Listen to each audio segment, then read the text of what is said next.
الحمد لله رب العالمين والصلاة والسلام على سيد المرسلين أما بعد فأعوذ بالله من الشيطان الرجيم بسم الله الرحمن الرحيم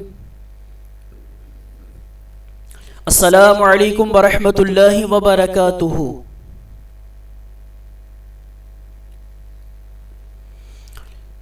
پیارے طلبہ، آج انشاءاللہ عز و جل ہم کلاس 9 کی اسلامیات کے سمر پیک کے بارے میں پڑھیں گے۔ تمام طلبہ اپنے اپنے سمر پیک کھول لیجئے اور پینسل وغیرہ بھی اپنے ساتھ رکھ لیجئے۔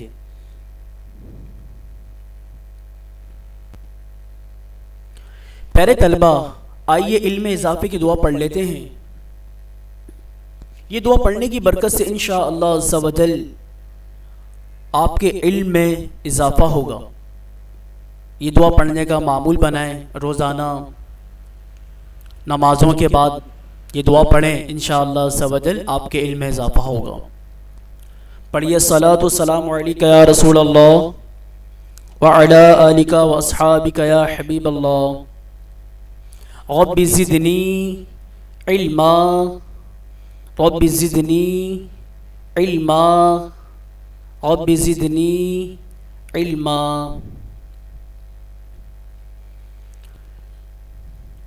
تدریسی مقاصد: اس سبق کو پڑھنے کے بعد طلبہ کرام اسلامی عقائد کے بارے میں بنیادی معلومات حاصل کر سکیں گے۔ آج کا ہمارا جو سبق ہے اس کے مقاصد یہ ہیں کہ انشاءاللہ عز و جل ہمارے جو اسلامی عقائد ہیں، ہمارے جو اسلامی نظریات ہیں، اس کے بارے میں جو بنیادی معلومات ہیں وہ انشاءاللہ عز و جل آپ کو دی جائیں گی، وہ انشاءاللہ عز و جل آپ کو حاصل ہو جائیں گی۔ سوال: ولی کسے کہتے ہیں اور ولایت کسے حاصل ہوتی ہے؟ یہ جو سوال ہے یہ عقائد کے بارے میں ہے۔ آپ سماعت کرتے ہیں کہ وہ فلاں شخص اللہ کا ولی ہے، ہم اللہ کے ولیوں کا قرب حاصل کرتے ہیں، ان سے محبت کرتے ہیں، ان کے وسیلے سے دعائیں مانگتے ہیں، ان کے مزارات پہ جاتے ہیں۔ اولیاء اللہ آپ سنتے ہوں گے، یہ بہت نیک ہوتے ہیں اور ان پر اللہ تعالیٰ کی رحمتیں برکتیں نازل ہوتی ہیں۔ تو ولی ہوتا کون ہے اور ولایت کسے کہتے ہیں؟ جس کو ولایت ملتی ہے اسے ولی کہتے ہیں، ٹھیک ہے۔ اب اس کی تعریف انشاءاللہ ہم سماعت کرتے ہیں۔ اللہ تعالیٰ کے وہ خاص ایمان والے مسلمان بندے جو اللہ رسول عز و جل صلی اللہ تعالیٰ علیہ وسلم کی محبت میں اپنی خواہشات کو فنا کر دیتے ہیں اور ہمیشہ خدا اور رسول عز و جل صلی اللہ تعالیٰ علیہ وآلہ وسلم کی اطاعت اور فرمانبرداری میں مصروف رہتے ہیں، اولیاء اللہ کہلاتے ہیں، ٹھیک ہے۔ یہ اس کی تعریف ہے۔ اللہ تعالیٰ کی وہ خاص ایمان والے مسلمان بندے جو اللہ و رسول عز و جل و صلی اللہ تعالیٰ علیہ وآلہ وسلم کی محبت میں اپنی خواہشات کو فنا کر دیتے ہیں اور ہمیشہ خدا اور رسول عز و جل و صلی اللہ تعالیٰ علیہ وآلہ وسلم کی اطاعت و فرمانبرداری میں مصروف رہتے ہیں، انہیں اولیاء اللہ کہا جاتا ہے، یہ اللہ کے ولی کہلاتے ہیں۔ ولایت یعنی اللہ عز و جل کا مقرب اور مقبول بندہ ہونا، محض اللہ عز و جل کا عطیہ ہے جو کہ مولا کریم اپنے برگزیدہ بندوں کو اپنے فضل و کرم سے عطا فرماتا ہے، ٹھیک ہے۔ یہ ولایت جو ہے اللہ عز و جل کا مقرب ہونا، اللہ تعالیٰ کے قریب ہونا، اس کا مقبول بندہ ہونا محض اللہ تعالیٰ کی جانب سے ایک عطیہ ہے۔ تو اللہ تعالیٰ اپنے نیک بندوں کو اپنے فضل اور اپنے کرم سے عطا فرماتا ہے۔ ہاں، عبادت اور ریاضت بھی کبھی کبھی اس کا ذریعہ بن جاتی ہے۔ ایک شخص ہے، وہ مثلا اللہ تعالیٰ کی بہت عبادت کرتا ہے، وہ کثرت سے نوافل پڑھتا ہے، فرائض کے ساتھ ساتھ نفلی روزے بھی رکھتا ہے، صدقہ و خیرات کرتا ہے، قرآن کی تلاوت کرتا ہے، درود پاک پڑھتا ہے، اپنی زبان کی حفاظت کرتا ہے، اپنی آنکھوں کی حفاظت کرتا ہے، خوب عبادت کرتا ہے، خوب ریاضت کرتا ہے۔ تو کبھی کبھی عبادت اور ریاضت بھی اس کا ذریعہ بن جاتی ہے، یعنی بندہ عبادت کر کر کے اللہ تعالیٰ کی فرما برداری کر کر کے، اس کی اطاعت کر کر کے بھی اللہ کا ولی بن جاتا ہے، اور بعضوں کو ابتداءً بھی ولایت مل جاتی ہے، جیسا کہ ہمارے شیخ عبد القادر جیلانی رضی اللہ تعالیٰ عنہ، یہ مادرزاد ولی تھے، یعنی پیٹ ہی سے، پیدائش ہی سے یہ اللہ کے ولی تھے۔ بہت سارے اس طرح کے اللہ کے ولی گزرے ہیں جو کہ ابتداءً ہی ولی بن جاتے ہیں، ان کو ولایت مل جاتی ہے۔ تو ہمیں بھی اپنی نیکیوں میں اضافہ کرنا ہے، گناہوں سے بچنا ہے ہمیں، اور ہمیں دعا کرنی ہے کہ اللہ تعالی ہمیں ولایت عطا فرما دے۔ میرے شیخ طریقت امیر اہل سنت نے اس بارے میں دعا فرمائی ہے، تو اپنی ولایت کی خیرات دے دے، تو اپنی ولایت کی خیرات دے دے، میرے غوث کا واسطہ یا الہی، آمین بجاہ نبی الامین صلی اللہ تعالی علیہ وسلم۔ تو آپ نے سماعت فرمایا ولی کی تعریف اور ولایت کسے حاصل ہوتی ہے۔ امید کرتا ہوں کہ آپ کو سمجھ میں آ چکا ہوگا۔ آئیے پیارے طلبہ اگلے سوال کی جانب بڑھتے ہیں۔ سوال ہے دھواں کب ظاہر ہوگا اور اس کا اثر کیا ہوگا؟ یہ جو دھوئیں کا ذکر ہے یہ قیامت کی علامت میں سے ایک علامت ہے۔ اللہ تعالیٰ عز و جل ہمیں قیامت کے امتحان میں کامیابی عطا فرمائے۔ آئیے سماعت فرمائیں۔ حضرت سیدنا عیسیٰ علیہ السلام کی وفات کے بعد قبیلہ قحطان میں سے ایک شخص جہجہ نام کے آپ علیہ السلام کے خلیفہ ہوں گے، جو کہ یمن کے رہنے والے ہوں گے۔ ان کے بعد چند بادشاہ اور ہوں گے جن کے عہد میں پھر سے کفر و جہالت کا دورہ ہو جائے گا۔ اسی اثنا میں ایک مکان مغرب میں اور ایک مشرق میں جہاں منکرین تقدیر رہتے ہوں گے، زمین میں دھس جائے گا۔ اس کے بعد آسمان سے دھواں نمودار ہوگا جس سے آسمان سے زمین تک اندھیرا ہو جائے گا۔ یہ اندھیرا 40 روز تک رہے گا۔ اس سے مسلمان زکام میں مبتلا ہو جائیں گے، جبکہ کافروں اور منافقوں پر بے ہوشی طاری ہو جائے گی۔ بعض ایک دن کے بعد، بعض 2 دن اور بعض 3 دن کے بعد ہوش میں آئیں گے، پھر مغرب سے آفتاب طلوع ہوگا۔ تو آئیے آپ نے سماعت کیا کہ قیامت کی علامت میں سے ایک علامت دھوئیں کا ظاہر ہونا ہے، اور آپ نے اس میں یہ بھی سماعت کیا کہ بعض اس طرح کے لوگ بھی یعنی کہ ہوں گے جو کہ منکرین تقدیر ہوں گے، یعنی تقدیر کو جھٹلانے والے، تقدیر پر ایمان نہیں رکھتے، تقدیر کو نہیں مانتے۔ تو یہ اندھیرا جو ہے 40 روز تک رہے گا، اور مسلمان اس سے زکام میں مبتلا ہو جائیں گے، اور کافروں پر اور منافقوں پر بے ہوشی طاری ہو جائے گی۔ اور پھر آخر میں کیا؟ مغرب سے آفتاب طلوع ہوگا۔ اللہ تعالیٰ عز و جل ہمیں قیامت کے امتحان میں کامیابی عطا فرمائے۔ میرے شیخ طریقت امیر اہل سنت نے اس بارے میں ایک رسالہ تحریر فرمایا ہے، اس کا نام ہے قیامت کا امتحان۔ تمام طلبہ اس رسالے کو حاصل فرمائیں، فیضان مدینہ سے مکتبۃ المدینہ جا کر قیامت کا امتحان یہ رسالہ حاصل کریں، اس کو پڑھیں، اس کے مطابق عمل کریں، انشاءاللہ عز و جل اس کی برکات حاصل ہوں گی۔ تو پیارے طلبہ اس سوال میں آپ نے قیامت کی علامت کے بارے میں سماعت کیا۔ قیامت کی ایک علامت دھوئیں کا ظاہر ہونا ہے، اس کا اثر کیا ہوگا یہ آپ نے سماعت کیا۔ آئیے ہم اگلے سوال کی جانب بڑھتے ہیں۔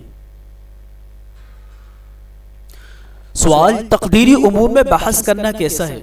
آپ نے دیکھا ہوگا بعض لوگ بیٹھ جاتے ہیں تقدیری امور میں بحث کرتے ہیں، تقدیر کہ بھئی اگر ہماری تقدیر میں یہ کام لکھا ہے تو اس پہ یہ عمل کرنے کی کیا ضرورت ہے۔ مثلا کہتے ہیں کہ اگر ہماری تقدیر میں لکھا ہے کہ ہمیں جہنم میں جانا ہے تو ہمیں نیک کام کرنے کی کیا ضرورت ہے، معاذ اللہ۔ تو اس طرح کی وہ تقدیری امور میں بحث کرتے ہیں۔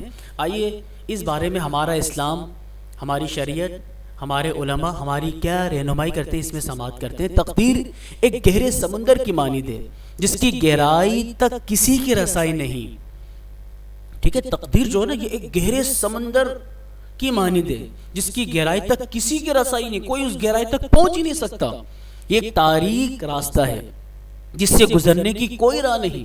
یہ اللہ عز و جل کا راز ہے جس پر انسانی عقل کو دسترس نہیں، لہذا تقدیری امور میں ہرگز بحث نہیں کرنی چاہیے۔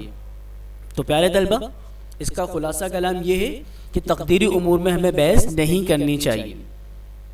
آئیے اگلے سوال کی جانب بڑھتے ہیں۔ سوال، عالم برزخ کسے کہتے ہیں؟ جواب، وَمِن وَرَائِهِمْ بَرْزَخٌ إِلَى يَوْمِ يُبْعَثُونَ، پارہ نمبر 18 سورہ مومنون آیت نمبر 100۔ ترجمہ کنز الایمان، اور ان کے آگے ایک آڑ ہے جس دن تک اور ان کے آگے ایک آڑ ہے اس دن تک جس میں اٹھائے جائیں گے۔ یہ اس آیت مبارکہ کا ترجمہ ہے۔ دنیا و آخرت کے درمیان ایک اور عالم ہے جسے برزخ کہا جاتا ہے۔ دنیا اور آخرت کے درمیان ایک اور عالم ہے جسے برزخ کہا جاتا ہے۔ مرنے کے بعد اور قیامت سے پہلے تمام انسان اور جنات کو اپنے اپنے مرتبے کے مطابق اس میں رہنا ہے۔ یہ عالم اس دنیا سے بہت بڑا ہے۔ دنیا کے ساتھ برزخ کو وہی نسبت ہے جو ماں کے پیٹ کے ساتھ دنیا کو ہے۔ برزخ میں کسی کو آرام ہے تو کسی کو تکلیف، ٹھیک ہے؟ تو دنیا اور آخرت کے درمیان ایک اور عالم ہے۔ ایک ہوتا لفظ عالم، وہ کہتے ہیں علم والے کو، ایک ہوتا عالم، وہ کہتے ہیں جہاں کو، دنیا کو۔ عالم دنیا، جہاں۔ تو دنیا اور آخرت کے درمیان ایک اور عالم ہے جسے برزخ کہا جاتا ہے۔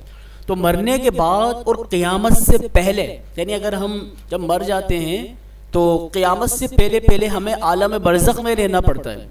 تو اس میں تمام انسان اور جنات کو اپنے اپنے مرتبے کے مطابق اس میں رہنا پڑتا ہے۔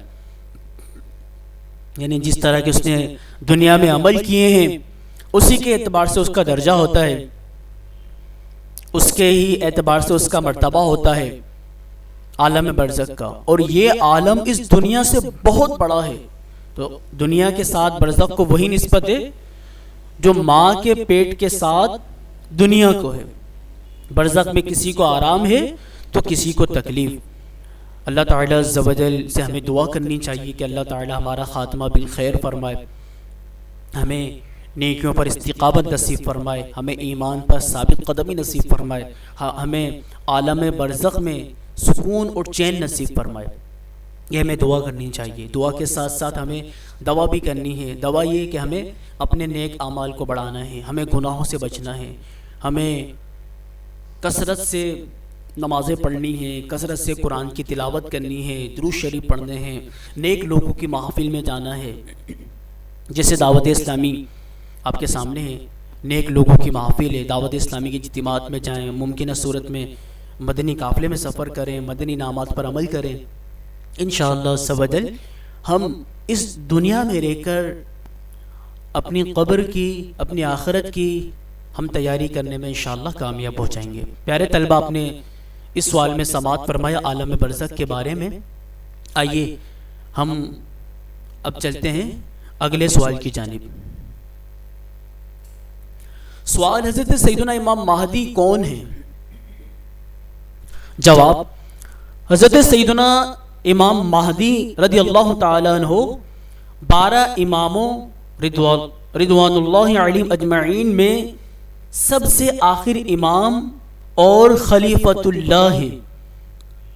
آپ کا اسم گرامی محمد، والد صاحب کا نام عبداللہ اور والدہ صاحبہ کا نام آمنہ ہوگا۔ آپ رضی اللہ تعالی عنہ نسبتاً سید حسنی ہیں۔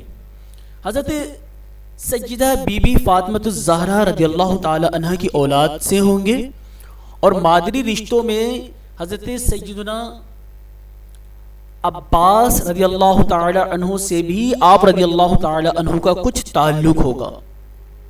40 سال کی عمر میں آپ رضی اللہ تعالی عنہ کا ظہور ہوگا۔ آپ رضی اللہ تعالی عنہ کی خلافت 7 یا 8 یا 9 سال ہوگی۔ اس کے بعد آپ کا وصال ہو جائے گا۔ حضرت سیدنا عیسیٰ علیہ السلام آپ رضی اللہ تعالی عنہ کی نماز جنازہ پڑھائیں گے۔ چنانچہ روایات میں ہے کہ جب تمام علامت صغرا واقع ہو چکی ہوں گی تو اس وقت نصارہ یعنی عیسائیوں کا غلبہ ہوگا۔ روم اور شام اور تمام ممالک اسلام حرمین شریفین کے علاوہ سب مسلمانوں کے ہاتھوں سے نکل جائیں گے۔ تمام زمین فتنہ و فساد سے بھر جائے گی۔ اس وقت ابدال بلکہ تمام اولیاء اللہ رحمت اللہ تعالی علیہم اجمعین سب جگہ سے سمٹ کر حرمین شریفین کو ہجرت کر جائیں گے اور ساری زمین کفرستان ہو جائے گی. رمضان شریف کا مہینہ ہوگا. ابدال طواف کعبہ میں مصروف ہوں گے اور حضرت سیدنا امام مہدی بھی جن کی عمر مبارک اس وقت 40 سال ہوگی وہاں ہوں گے. اولیاء کرام رحمت اللہ تعالی علیہم انہیں پہچان کر درخواست بیعت کریں گے. آپ انکار فرمائیں گے. دفعتاً غیب سے ایک آواز آئے گی, ھذا خلیفۃ اللہ المہدی فاسمعوا له واطیعوه, یعنی یہ اللہ عز و جل کا خلیفہ مہدی ہے, اس کی بات سنو اور اس کا حکم مانو. اب تمام اولیاء کرام رحمت اللہ تعالی علیہم اور اہل اسلام آپ کے دست مبارک پر بیعت کریں گے. آپ رضی اللہ تعالی عنہ وہاں سے سب کو اپنے ہمراہ لے کر ملک شام تشریف لے کر جائیں گے. تو پیارے طلبہ, قیامت کی علامت میں سے ایک علامت حضرت سیدنا امام مہدی رضی اللہ تعالی عنہ کا ظہور بھی ہوگا, اور ان کے ظہور کی کیفیت, ان کے ظہور کے بعد کے جو معاملات ہیں وہ آپ نے سماعت فرمائے. اور یہ بھی آپ نے سماعت فرمایا کہ ایک غیب سے دفعتاً آواز گونجے گی کہ ھذا خلیفۃ اللہ مہدی فاسمعوا له واطیعوه, یہ اللہ کا خلیفہ مہدی ہے, اس کی بات سنو اور اس کا حکم مانو. آئیے پیارے طلبہ اگلے سوال کی جانب بڑھتے ہیں. یہ سوال شفاعت کے بارے میں ہے. سوال شفاعت کبریٰ کیا ہے؟ حضور اقدس نور مجسم صلی اللہ تعالی علیہ وآلہ وسلم کی وہ شفاعت جو تمام مخلوق مومن, کافر, فرما بردار, نافرمان, موافق, مخالف, دوست اور دشمن سب کے لیے ہوگی. وہ حساب کا انتظار جو انتہائی جاں گزار ہوگا, جس کے لیے لوگ تمنا کریں گے کہ کاش ہم جہنم میں پھینک دیے جاتے اور اس انتظار سے نجات پاتے. اس بلا سے کفار کو بھی چھٹکارا حضور صلی اللہ تعالی علیہ وآلہ وسلم کی بدولت ملے گا, جس پر تمام اولین اور آخرین, موافقین, مخالفین, مومنین, کافرین سب حضور صلی اللہ تعالی علیہ وآلہ وسلم کی حمد کریں گے. اسی کا نام مقام محمود ہے. تو پیارے طلبہ آپ نے سماعت کیا کہ تمام اولین جو گزر چکے ہیں اور تمام آخرین, موافقین اور مخالفین, یعنی کہ جو مانتے ہیں, مخالفین جو نہیں مانتے, مومنین ایمان والے, کافرین جو کافر ہیں, جو انکار کرتے ہیں, یہ سارے کے سارے جو لوگ ہیں, یعنی سب کے سب اول سے آخر سب کے سب حضور اکرم نور مجسم شاہ آدم و بنی آدم رسول محتشم شافع امم صلی اللہ تعالی علیہ وآلہ وسلم کی حمد کریں گے. اسی کا نام مقام محمود ہے, اور یہ مرتبہ شفاعت کبریٰ صرف حضور صلی اللہ تعالی علیہ وآلہ وسلم ہی کا خاصہ ہے. پیارے طلبہ, آپ جب اذان سنتے ہیں تو اذان کی جو دعا ہے نا, اذان کی دعا کے اندر جو ہے اس کا ذکر ہے مقام محمود کا. ورزقنا شفاعتہ مقام محمود, اس میں مقام محمود کا ذکر ہے. یہ اذان کے جو بعد کی دعا ہے, اس کا اگر آپ ترجمہ دیکھیں گے نا, اور ان کو مقام محمود میں کھڑا کر جس کا تو نے ان سے وعدہ فرمایا. یہ مقام محمود کا اذان کی دعا کے اندر ذکر آتا ہے. تو آپ نے سماعت کیا, مقام محمود یہ ہے کہ تمام اولین اور آخرین یہ نبی کریم علیہ السلام کی حمد کریں گے. ایسا نہیں ہے کہ صرف جو ایمان لے کر آئے وہی لوگ حمد کریں گے, ایسا نہیں ہے, بلکہ اولین, آخرین, موافقین, مخالفین, مومنین, کافرین سب کے سب حضور صلی اللہ تعالی علیہ وسلم کی حمد کریں گے. اسی کا نام مقام محمود ہے. اللہ تعالی عز و جل ہمیں بھی شفاعت مصطفیٰ صلی اللہ تعالی علیہ وسلم نصیب فرمائے, آمین. آئیے پیارے طلبہ اگلے سوال کی جانب بڑھتے ہیں. یہاں پر ہمارا سبق جو ہے ختم ہوا. اس کا جو خلاصہ ہے آئیے اس کو ہم سماعت کرتے ہیں۔ پیارے طلبہ، آج کے سبق میں ہم نے تقدیر کے بارے میں، شفاعت کے بارے میں، علامت قیامت کے بارے میں، عالم برزخ کے بارے میں علم دین حاصل کیا۔ تقدیر کے بارے میں آپ نے سماعت کیا کہ تقدیری امور میں بحث کرنا منع ہے۔ شریعت نے، اسلام نے تقدیری امور میں ہمیں بحث کرنے سے منع فرمایا ہے۔ بعض لوگ ایسا کرتے ہیں کہ تقدیری امور میں بحث کرنے کے لیے بیٹھ جاتے ہیں، کوئی کیا بولتا ہے، کوئی کیا بولتا ہے۔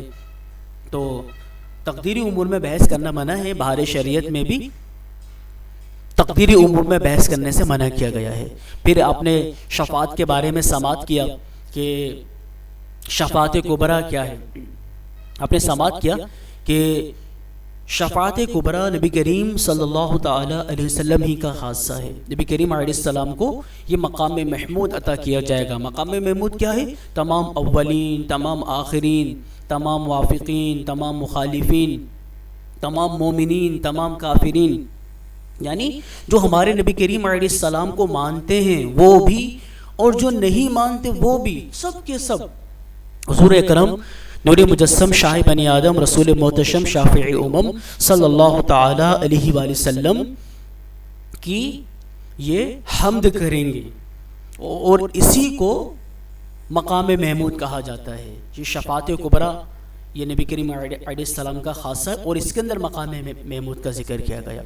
علامت قیامت کے بارے میں آپ نے سماعت کیا کہ دھوئیں کا ظاہر ہونا، سورج کا مغرب سے نکلنا، اور حضرت سیدنا عیسیٰ علیہ السلام کا تشریف لے کر آنا۔